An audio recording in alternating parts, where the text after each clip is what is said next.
Viral ang isang lalaki sa Pampanga dahil sa malaking bukol sa kanyang hita. Pero sa kabila nito, hindi na raw siya tatanggap ng tulong. Para bigyan ng mukha ang balita, Mobile Journal, Yeda Pascual. Hirap ng maglakad ang isang lalaki sa Magalang, Pampanga dahil sa lumalaking bukol sa kanyang hita.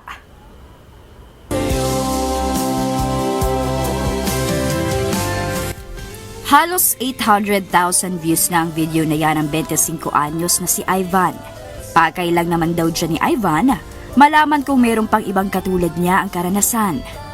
Nung pagkalabas ko daw po, kala po daw ng magulang ko, normal na balat lang daw po siya. 6 months daw po ako, pinatingin po ako, pinaliwanag daw po ng doktor na sobrang dami po niyang ugat, pwede pong lumitaw at pwede pong mawala. Ganun po ang nararamdaman ko ngayon. Sa mga siko ko po, meron po ako ngayon, pero nawawala po yung iba.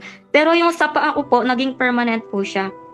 Si Ivan merong hemangioma, isang non-cancerous na tumor na binubuo ng mga ugat at madalas nagpapakita bilang pulang bukol sa balat o loob ng katawan.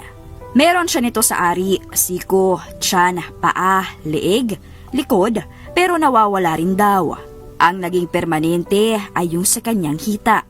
Congenital hemangioma is present at birth and then it becomes symptomatic as that patient grows older. So either lumalaki yung bukol, nagkakaroon ng mga complications such as bleeding, nagkakaroon ng ulceration or sugat dun sa area. Araw-araw dumudugo ang hemangioma ni Ivan, bagamat nasanay na raw siya rito. Ngayon, ayaw na niya itong ipagalaw. Tinanggihan na rin niya ang mga nag-aalok ng tulong. Goods na rin po kasi ang pakiramdam ko. Wala po akong nararamdaman kaya ayaw ko na pong pabalik sa doktor. Sakit po kasi hindi na po siya gagaling kasi po may lumilitaw, may nawawala. Parang nasa dugo ko na po siya at saka sa buto, ganyan. Sa kabila nito, patuloy na payo ng mga doktor sa mga magulang, pag may napansing kakaiba sa kanilang mga anak, ipakonsulta ka agad.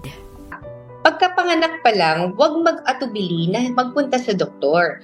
Kasi mas maganda po na makita kagad ng isang espesyalista yung problema ng anak natin para hindi po ito lalala at maagapan kung kaya man siyang magamot or kung kailangan siyang tanggalin or operahan. Mga kapatid, ako po si Mobile Journal Yeda Pascual. Hatid ang muka ng balita.